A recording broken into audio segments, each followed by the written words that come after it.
there will always be a weakness in the law. Pero I think at this point, there is more weakness in governance than the law.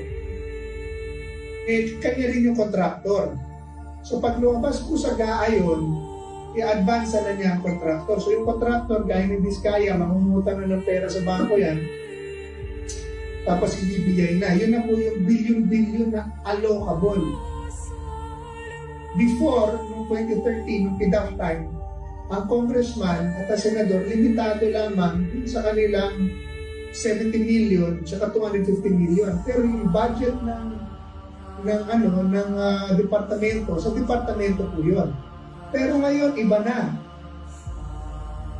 Dahil, if this was the time, nung magkumpero ng Pangulong Duterte, may PI na sila dyan, tsaka may don't F with me na kagad sila dyan. PI no, don't F with me.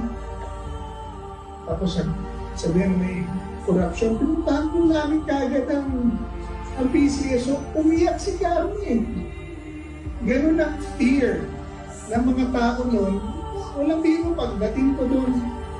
Hindi ko pa naman namin meet si General Garma noon for the first time. Just because merong news lang na merong problema sa PCSO and there was a kilala. Pinuntahan ko agad.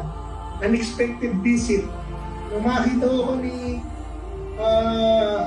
General Garma, pumili ko, ano sila?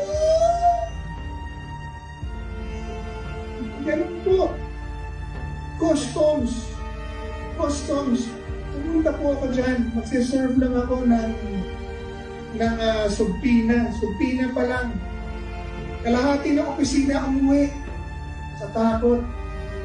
Paglabas namin, sabi nila Commissioner Guerrero, napapaklo naman chairman. Paano ba naman kayo magtatrabaho nito? Bakit? Kalahati mo na staff namin umuwi na sa takot. Di alam kung sino dadampupin mo.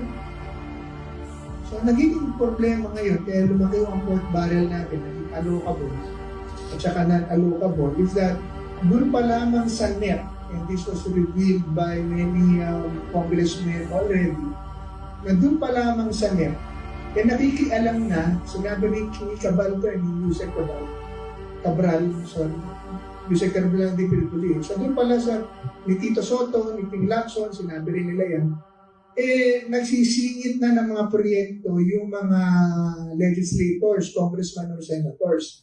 Doon pa lamang sa NEP, kunyari sa DPWH, na nagpapasa ng kanilang proposal sa DBM, sinapasok na nila yung mga, akin tutuloy na to, akin to flood control na to.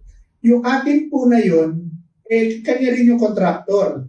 So pag lumabas po sa GAA yun, i-advance na niya ang contractor. So yung contractor, gaya ni Vizcaya, mangungutang na ng pera sa bangko yan, tapos ibibigay na. Yun na po yung billion-billion na allocable.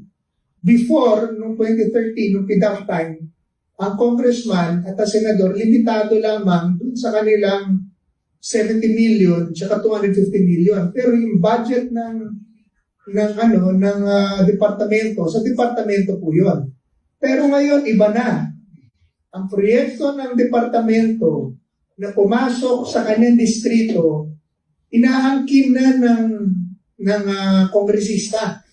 So, hihingi na po yung mga contractor. So, going back to the answer, to the question, is there weakness in the law?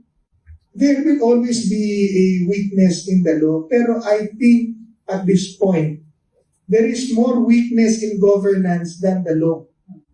Dahil, if this was the time, kaya nung mag-compare ng Pangulong Duterte, may PI na sila dyan, tsaka may don't F with me na kagad sila dyan. PI nyo, don't F with me. Andiyan na kagad ang PACC, nandiyan na kagad ang DOJ, NBI, COA. Alam niyo po, walang biro. Yung lumabas dati yung PCSO, di ba, nagpatayan sila dyan eh. Di ba, may pinatay na isang board of director, tapos sabihin na may corruption. Pinuntahan po namin kagad ang PCSO, umiyak si Carmen.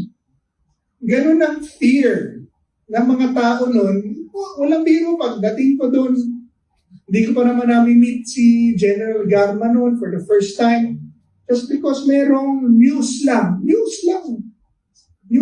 na merong problema sa PCSO and there was a Kilalo. Pinuntahan ko agad. Unexpected visit. Nung makita ko ni General Garma, dito na sila. Ganun po. Customs. Pumunta po ako dyan. Magsiserve lang ako ng subpina. Subpina pa lang. Kalahati ng opisina umuwi sa takot. Paglabas namin, sabi nila Commissioner Guerrero, nagtipaklong naman chairman. Paano ba naman kayo magtatrabaho nito? Bakit? Kalahati ho na staff namin umuwi na sa takot. Di alam kung sino datamputin yun. DPWH nung panahon mo namin. 1 month in my appointment, 2018. 1 month in my appointment. Wala pa kami opisina. Nagmi-meeting kami sa mga restaurant. Dahil wala pa kami opisina. Asawa ni Kuya Ted, asawa ni Yvette pa, kasama ko nun sa PACC. Sa restaurant lang kami nagmi-meeting kasi nga wala opisina. Nakakuha na po kagad ako ng report na merong district engineers na nangulekta ng 10 milyon sa 100 milyon project dito sa CAR. Tapos yung isa kong whistleblower, pinagdala ko ng body cam, inilatag yung 4 na milyong piso sa lamesa ng DE para makuha yung project dito po sa Pasig. In-expose ko po kagad yun, kinasuhan kagad, tinanggal kagad ng Pangulo, nirelieve kagad kaso, pinangalanan kagad yung DE, pinangalanan kagad yung mga congressman doon. Tapos pinatawag ko na po lahat ng district engineers doon sa buong Pilipinas. Kinuusap ko si Secretary Mark Villar pa noon. Sabi ko, pare, ito mga nahuli ko. Tapos babalihin ko sa ito, pare, pag di natin investigahan to. Sabi pare, patawag mo lahat. Paimbestiga tayo. Natawag po namin lahat ng district engineers doon. Tapos pinakita namin yung nangyari. Nakita naman nila sa news. Simple lang ang sinabi ko. Sabi ko, mga kasamahan, sabi ko, lahat tayo dito professionals. Ibig sabihin, hindi kailangan maraming salita para magkaintindihan tayo. Ito na lang po sasabihin ko sa inyo, sabi ko. Kung meron man kayong nagawa noon bago kami dumating, hindi ko nahuhukayin yun. Pero wag lang kayong magkakamali ngayon. Dahil pag ngayon kayo nagkamali, ikakahon ko talaga kayo lahat. Sabi ko,